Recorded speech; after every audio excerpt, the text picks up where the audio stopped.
الحمد لله رب العالمين وصلى الله وسلم على رسوله الكريم ونبيه الأمين وعلى آله وأصحابه أجمعين. أما بعد فأعوذ بالله من الشيطان الرجيم. بسم الله الرحمن الرحيم.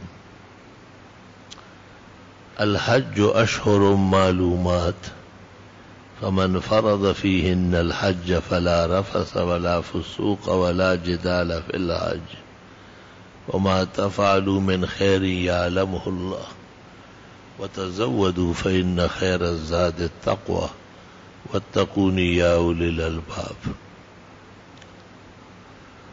قال رسول الله صلى الله عليه وسلم من افترض عليه الحج ولم يحج ومات فليمت يهوديا أو نصرانيا أو مجوسيا أو كما قال رسول الله صلى الله عليه وسلم.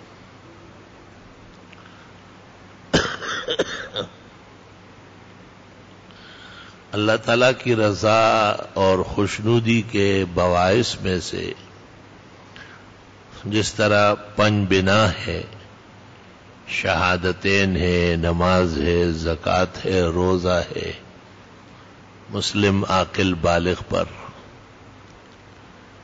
اس طرح حج بیت اللہ ہے. اور علی التحقیق عند الاربعہ و جماہیر الامہ والائمہ فرضیت حج زندگی میں ایک مرتبہ ہے، اور زیادہ سے زیادہ حج یا زیارات یا عمرات کرنا باعث اجر و ثواب، خوش نصیبی کا باعث ہے. حضرت عائشہ رضی اللہ تعالی عنہا سے بخاری کتاب الحج میں اور کتاب العمرہ میں منقول ہے کہ خواتین نے پیغمبر اسلام سے پوچھا کہ ہمارے لیے جہاد جانے کی کوئی صورت نہیں ہے؟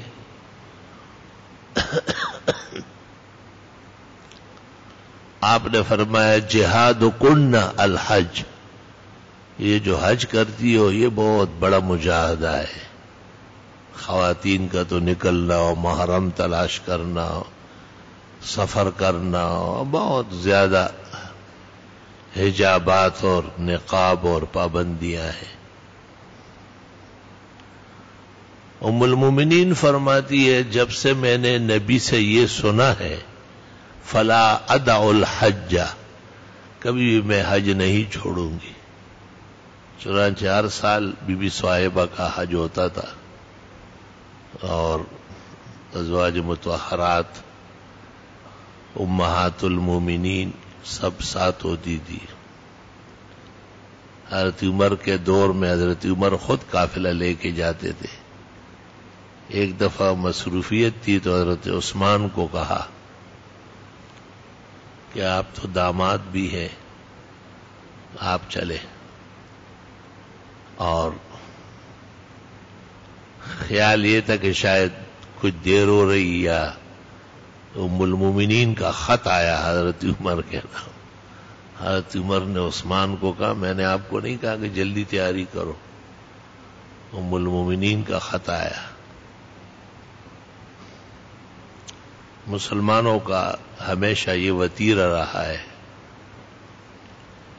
بہت سارے محدثین اور ائمہ دین ایک دفعہ جو حج کرنے گئے الی الموت ناغہ نہیں ہوا. ان میں الامام العظم ابو حنیفہ النعمان رأس الامہ و رأس الفقہ والاجتہاد رحمہ اللہ تعالی ہے.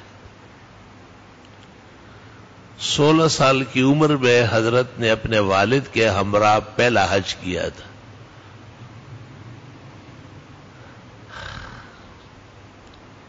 اور فرماتے ہیں کہ لما دخلت المسجد الحرام رأيت حلقة عظيمة فدنوت منها وقلت حلقة من؟ فقيل لي حلقة عبداللہ ابن جزا الزبیدی الحارثی صاحب رسول اللہ صلی اللہ علیہ وسلم، یہ پیغمبر کے صحابی کا درس ہو رہا ہے. میں قریب ہوا اور میں نے حدیث سنی. اس لیے ائمہ نے کہا ہے کہ امام صاحب نے 17 صحابہ کو دیکھا ہے اور 7 سے روایت کرتے ہیں.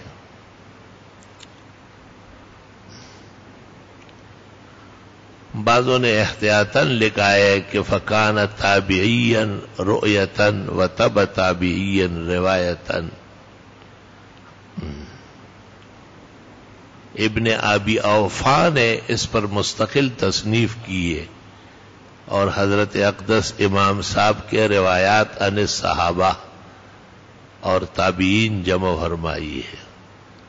اس کا کچھ تذکرہ احسن المسالک میں بھی ہے.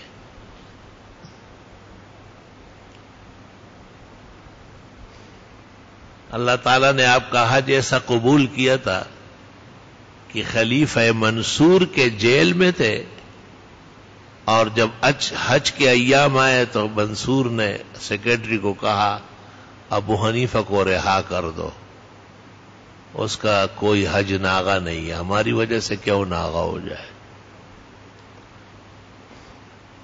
ایک اندازے کے مطابق حضرت نے 55 حج فرمائے، اور اس زمانے میں تو ہمارے جیسے حج نہیں تھا کہ ابھی آتے ہو ابھی جاتے ہو، آپ کی طرح نہ آئے کبھی مہمان کوئی، بلکہ وہ تو 6 مہینے لگتے تھے، پورا زمانہ صرف ہوتا تھا.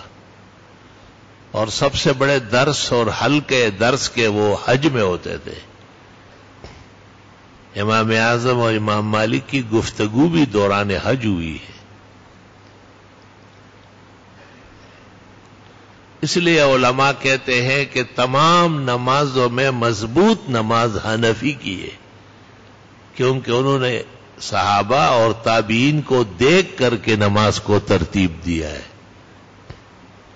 اس میں نہ بہت زیادہ اشارے ہیں، نہ ٹانگیں پھاڑنے ہیں، نہ اور کوئی نخرے پخرے ہیں.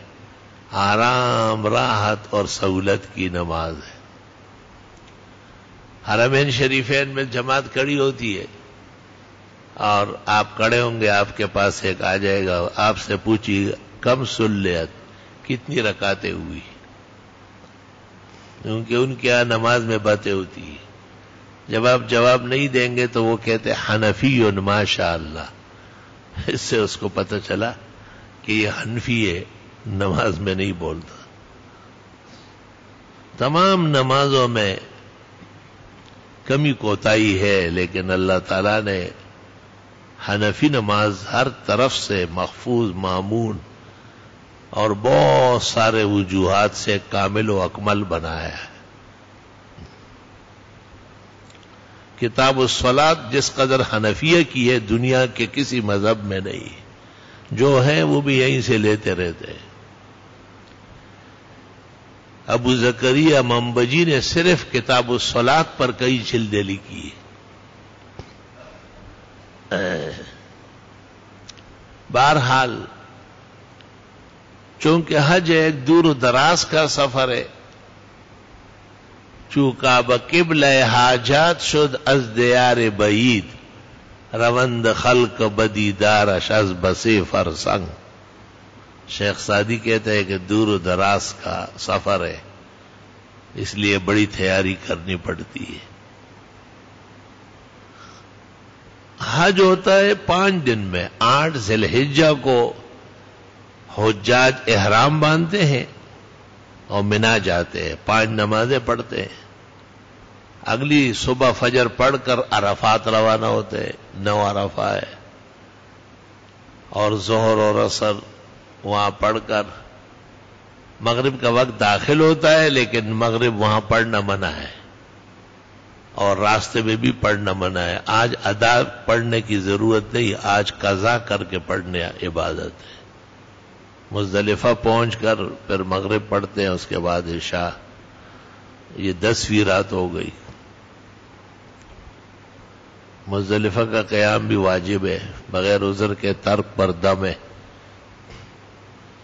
صبح 10 کی صبح کو جا کے جمرہ عقبہ کی رمی کرتے ہیں اور پھر متمتع اور قارن قربانی کر کے احرام سے نکلتے ہیں، سلے ہوئے کپڑے، خوشبو جو اب تک منعت ہے وہ کر لیتے ہیں، اور صرف ان کے ذمہ اب حج زیارت، طواف زیارت جسے کہتے ہیں، طواف صدر، رکن اعظم حج کا، وہ باقی ہے، اور 10 تاریخ سے لے کے 12 کی مغرب تک اس کا وقت ہے۔ 12 کے مغرب وہ داخل ہوئی اور نہیں کیا طواف زیارت تو دم سمیت آئے گا، کرنا تو پڑے گا۔ اور ہر روز 11 اور 12 کو تینوں جمرات شیاطین کی رمی ہے، اگر کوئی رات کو رہا تو 13ویں کی صبح بھی کر لے، الگ تحقیق واجب ہے۔ تو 8 سے شروع ہوا، 8، 9، 10، 11، 12، 13، یہ چند ایام ہے، لیکن اللہ فرماتے الحج اشہر معلومات، حج کے تو مہینے ہیں، یہ جو مہینہ شوال ہے یہ حج کا مہینہ ہے، شوال، ذی قعدہ اور ذی الحجہ۔ علماء دین کہتے ہیں یہ اہتمام شان ہے، جیسے عید کی 2 رکعت ہے اور وہ بھی سنت مؤکدہ ہے، جمہور کے ہاں، حنفیہ کے ہاں واجب ہے، لیکن عید کے دن نہ اشراق ہے اور نہ چاشتے، نہ عیدگاہ اور مسجد میں بعد الصلاۃ نوافل ہے۔ علماء کہتے ہیں یہ نماز عید کا اہتمام ہے، اس کی تعظیم ہے۔ اس وجہ سے امام مالک نے، امام ابو حنیفہ نے، امام اوزاعی نے، سفیان نے، ابو ثور نے شوال کے 6 روزے منع فرمائے کہ یہ بھی مکروہ اور بدعات میں سے ہے، اس سے رمضان کی توہین ہوتی ہے۔ جو لوگ اتنا زیادہ خیال نہیں رکھتے تھے انہوں نے عام روایات کو دیکھ کر اخبار میں بھی لکھتے ہیں، اور لا الہ الا اللہ۔ مالک کہتے ہیں کہ ما رأیت احدا صاما، میں نے کسی مسلمان کو مکہ و مدینے میں نہیں دیکھا جس نے یہ روزے رکھے ہو۔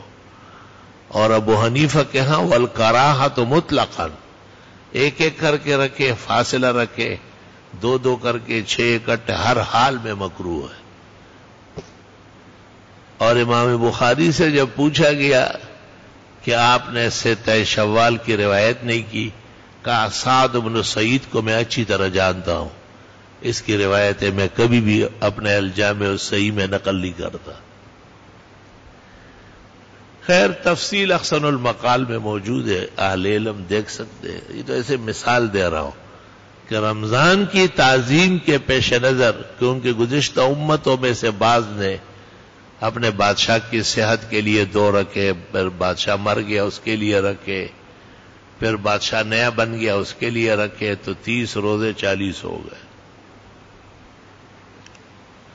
محقق علی الاطلاق ابن الحمام نے فتح القدیر میں مکروہ روزوں میں شوال کے 6 روزے گنے، ابن نجیم نے بحر میں شوال کے 6 روزے مکروہ لکھے، بدائع السرائی میں کاسانی نے مکروہ میں شمار کیا ہے، سرخسی نے محیط میں مکروہ میں شمار کیا ہے۔ یہ تمام جلد اور صفحے احسن المقال میں موجود ہے۔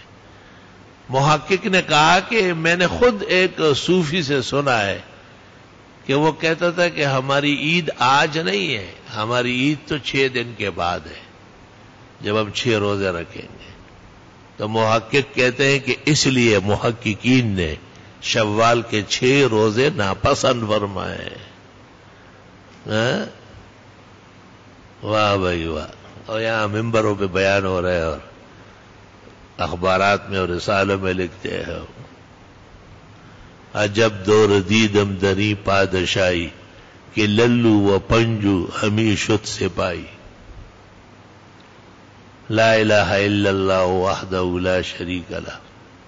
بہرحال چونکہ حج ایک بہت بڑی عبادت ہے، اس لیے زندگی میں ایک دفعہ فرض ہوا اور اس کے لیے سفر کرنا ہوگا، تیاری کی جائے گی، تو 3 مہینے رکھ لیے بھائی، شوال، ذیقعد، ذی الحجہ۔ الحج اشہر معلومات، حج کے تو مہینے معلوم ہیں، اور عمرہ سال بھر ہوتا ہے۔ بعض ائمہ کے نزدیک اشہر حج میں اہل مکہ عمرہ نہ کرے اور وہ حج کے بعد کر لے۔ ایک زمانے تک محقق ابن الحمام نے بھی یہی کہا، اور اس پر ان کا علماء مکہ سے مناظرہ مشہور ہے۔ بعد میں کچھ آثار ملے اور آہستہ سے نرم ہو گئے، چنانچہ قاسم ابن قطلوب غن رسائل میں اور ان کے خاص شاگرد ابن نجیم نے بحر میں اس کا ذکر کیا ہے۔ یہ علمی مسائل ہیں، طالب علم بھی ہے، ان کو فائدہ کرتے ہیں۔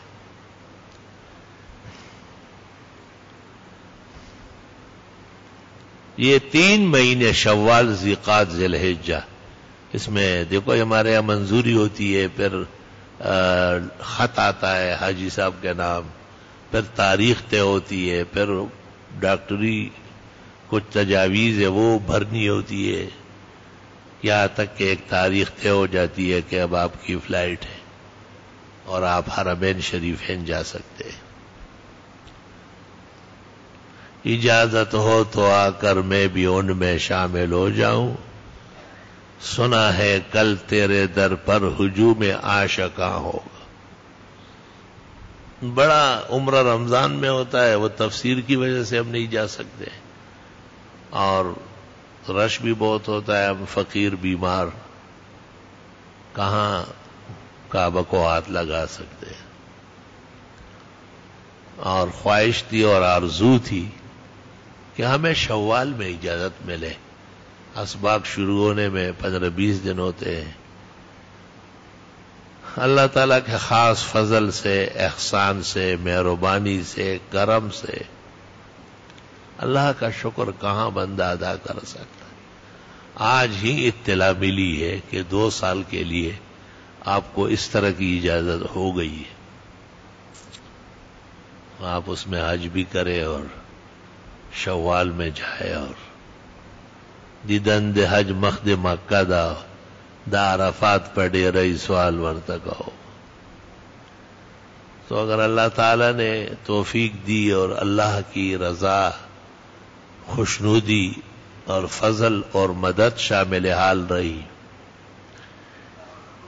کوئی احوال یا صحت ایسے معنی نہ ہوئے، تو خواہش ہے کہ جمعہ پڑھا کر رات کو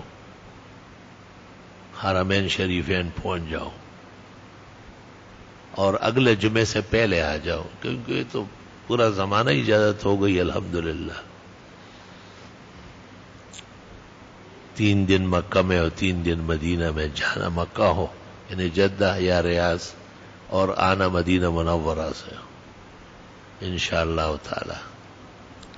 اللہ تعالیٰ کتنا رحیم کریم اور کیسے عظیم ذات ہے، اس مائخانے کا محروم بے محروم نہیں، ورنہ بظاہر ایسا ماحول نہیں ہے اور نہ ایسے احوال ہے۔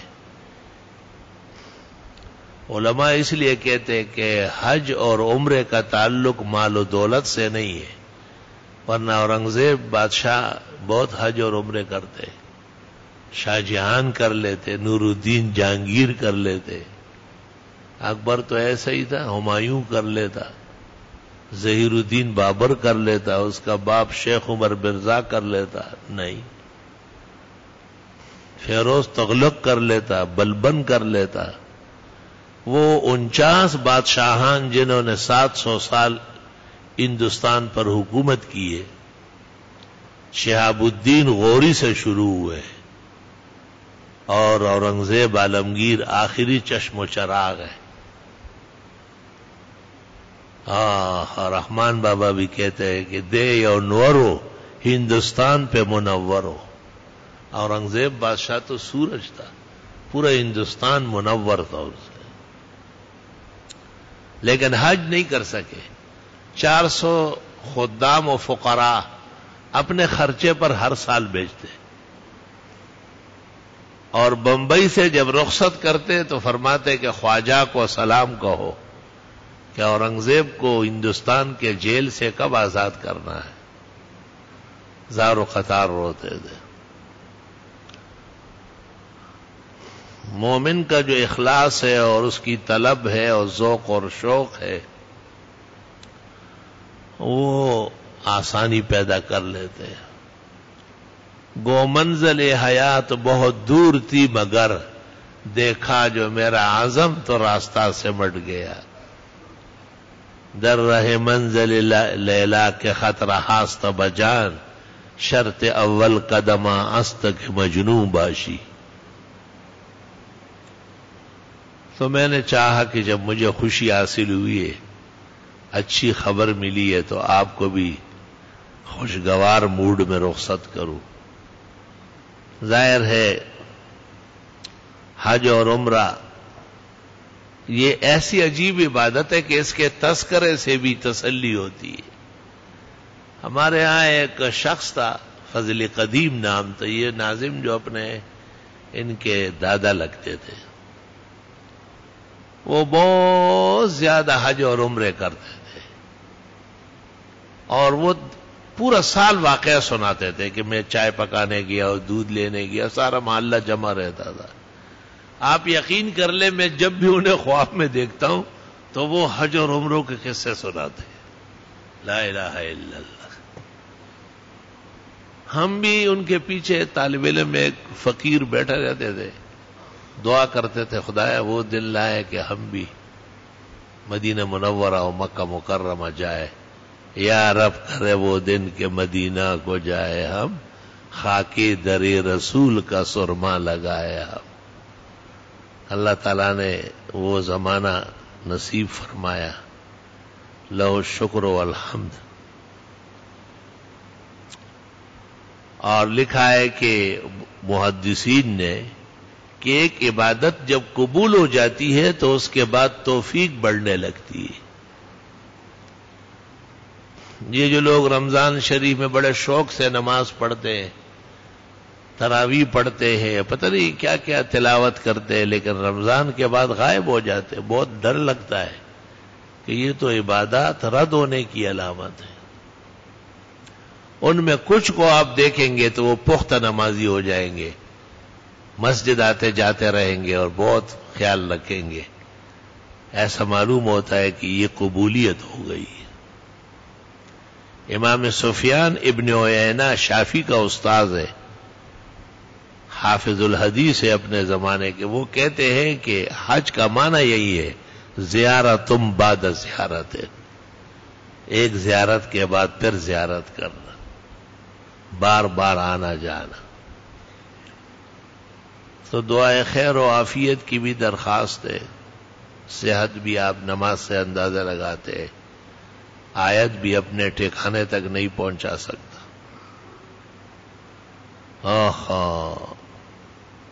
ویدا جندند چے بجوڑ کلا نہ جوڑے اور سخ دینے چے بتل تر تلا جوڑے. میں نے 1983 میں ایک بلوچستان کے ایک دیہاتی بزرگ کو دیکھا تھا، طواف کر رہے تھے، بہت طواف کر رہے تھے. ہم جوان تھے اور ہم دو چار کر کے بس بیٹھ جاتے کہ بہت ہو گیا، اور وہ لگے رہے.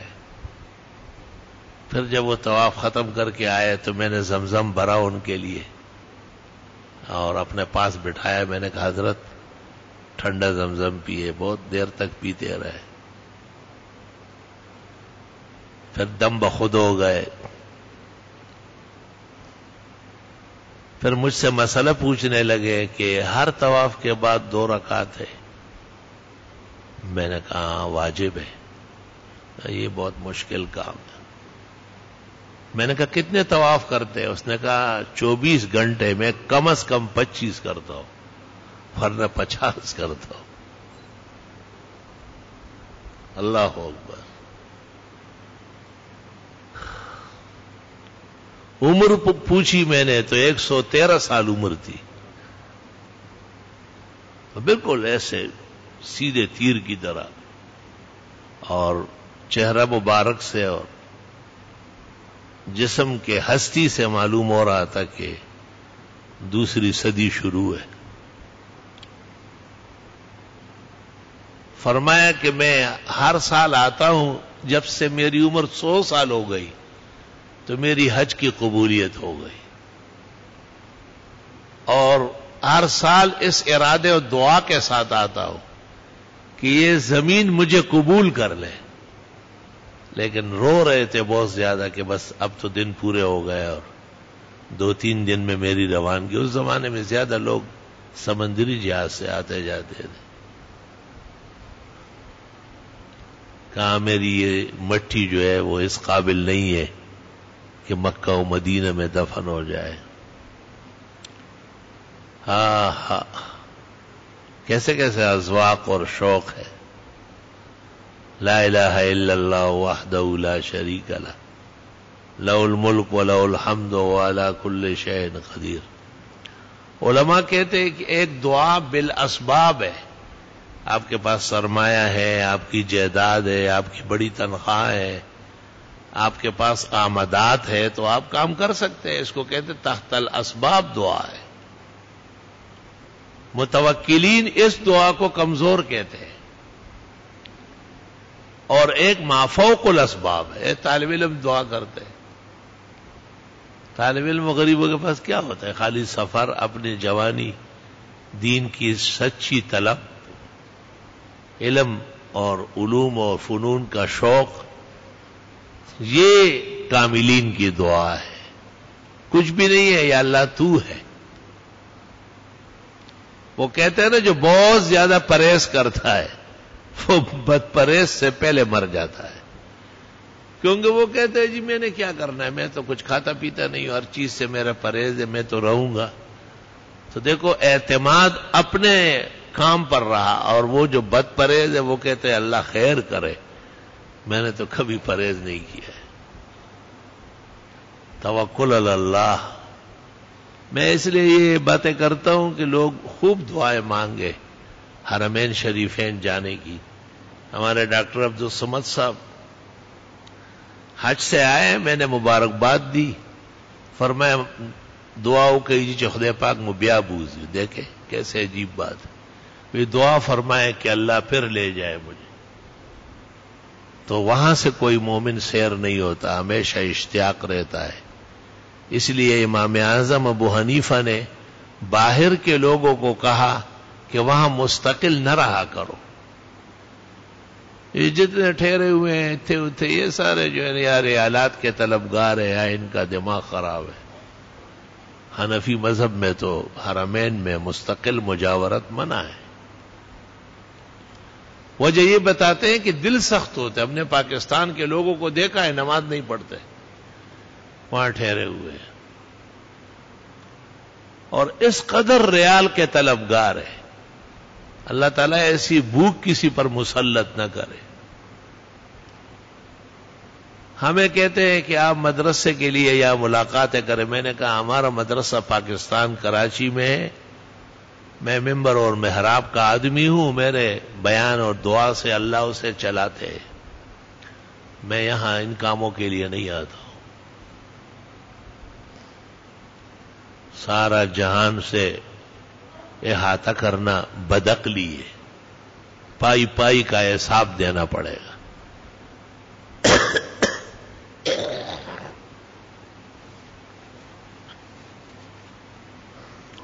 دعائیں مانگنا بہت ضروری ہے کہ یا اللہ ہمارا احتیاج ختم کر لے،